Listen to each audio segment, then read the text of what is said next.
आज हम बात करेंगे एक ऐसे साम्राज्य की जिसने हिंदुस्तान के इतिहास और भूगोल को हमेशा हमेशा के लिए बदल कर रख दिया। जी हाँ, हम बात कर रहे हैं मुगल साम्राज्य की।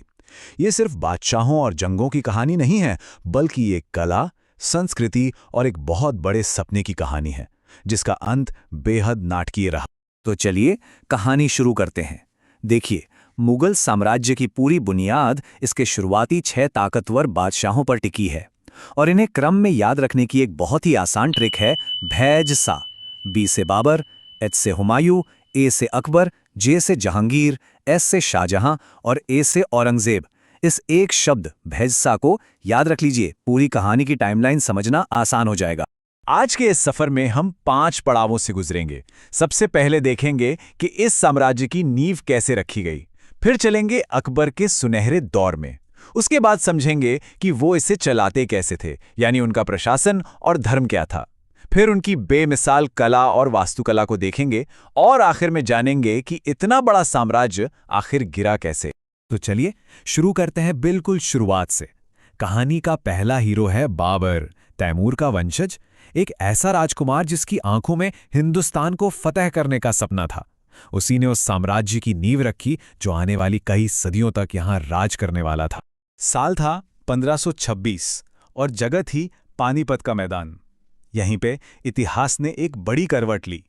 बाबर अपनी छोटी लेकिन डिसिप्लिन फौज और पहली बार इस्तेमाल हुई तोपों के दम पर इब्राहिम लोदी की कई गुना बड़ी सेना पर भारी पड़ गया। ये सिर्फ एक जंग की जीत नहीं थी, ये हिंदुस्तान में एक नए युग का आगाज था। मुगल साम्राज्य की स्थापना हो चुकी थी। अच्छा, बाबर ने नींव तो रख दी, लेकिन इस साम्राज्य को इसकी बुलंदी पर पहुंचाया उसके पोते अकबर ने। अकबर को यूं ही महान नहीं कहा जाता। उसी ने इस सल्तनत को सही मायनों में एक स्थिर, खुशहाल और बहुत बड़ी ताकत बनाया। सोचिए जरा, लगभग 50 साल 1556 से 1605 तक अपनी आधी सदी की हुकूमत में अकबर ने न सिर्फ साम्राज्य को बहुत दूर दूर तक फैलाया, बल्कि एक ऐसी पहचान बनाई जिसमें प्रशासन और संस्कृति का एक अनूठा संगम था। ये वो दौर था जब साम्राज्य अपने शिखर पर था। लेकिन सवाल ये उठता है कि आखिर अकबर ने इतने बड़े और अलग अलग तरह के लोगों वाले साम्राज्य को संभाला कैसे? इसका राज छिपा है उसकी कुछ बहुत ही इनोवेटिव, कुछ बिल्कुल नई प्रशासनिक और धार्मिक नीतियों में।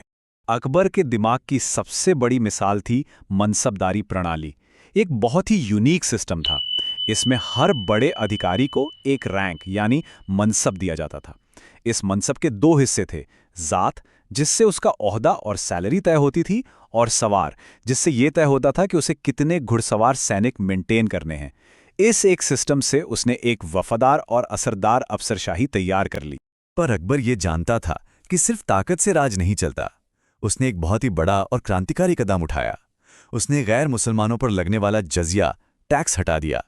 ये एक ऐसा फैसला था जिसने उसे अपनी हिंदू प्रजा का भरोसा और वफादारी जीतने में बहुत मदद की। उसकी इसी सोच का एक और उदाहरण था दीन-ए-इलाही। एक बात साफ समझनी होगी, ये कोई नया धर्म नहीं था, बल्कि एक तरह का नैतिक कोड था जिसमें इस्लाम, हिंदू धर्म, पारसी धर्म सबकी अच्छी अच्छी बातों को मिलाया गया था ताकि लोग मिलजुल कर रहें। ये अकबर की सुलह कुल यानी सबके लिए शांति की पॉलिसी का सबसे बड़ा सबूत। और अकबर की सोच को उसके अपने ही शब्दों से बेहतर और कौन समझा सकता है। उसका मानना था कि असली ताकत अलग अलग रहने में नहीं, बल्कि मिलजुल कर रहने में है, समन्वय में है। तो ये जो मेलजोल की सोच थी, इसका सबसे खूबसूरत रूप हमें कहाँ देखने को मिलता है? जाहिर है नई इमारतों में। मुगल आर्किटेक्चर को पहचानना बहुत आसान है।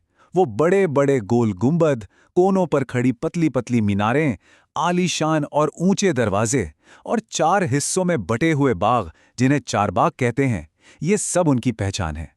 ये असल में फारसी, भारतीय और मध्य एशियाई स्टाइल का एक ऐसा जबरदस्त फ्यूजन था जो पहले कभी नहीं देखा गया था। और देखिए, ये स्टाइल वक्त के साथ बदला भी। अगर हम 2 बड़े बिल्डर्स अकबर और शाहजहां के काम को देखें तो फर्क साफ नजर आता है। एक तरफ अकबर का लाल पत्थर से बना आगरा का किला है जो ताकत और मजबूती दिखाता है, तो दूसरी तरफ शाहजहां की सफेद संगमरमर की इमारतें हैं जिनमें नजाकत और खूबसूरती झलकती है। और फिर आता है इस कला का सबसे ऊंचा मुकाम, ताजमहल।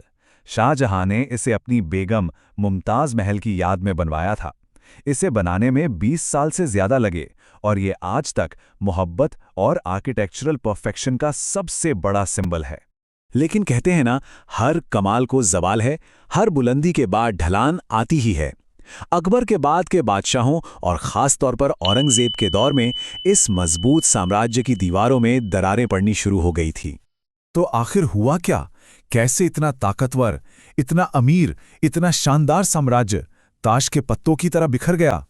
इसकी एक बड़ी वजह औरंगज़ेब का लंबा शासनकाल था। दक्कन में उसकी सालों तक चली लड़ाइयों ने शाही खजाने को लगभग खाली कर दिया। वहीं उसकी कुछ सख्त धार्मिक नीतियों की वजह से राजपूत जैसे पुराने और वफादार साथी भी साम्राज्य से दूर हो गए। देखिए, किसी बड़े साम्राज्य का पतन किसी एक वजह से नहीं होता। ये कई चीज़ों का मिला-जुला असर था। अंदर से औरंगज़ेब के बाद के कमज़ोर बादशाह और खाली खजाना साम्राज्य को खोखला कर रहे थे, और बाहर से मराठों की बढ़ती ताकत और विदेशियों के हमले उसे लगातार कमज़ोर कर रहे थे। और फिर 1739 में नादिर शाह का हमला ताबूत में आखिरी कील साबित हुआ।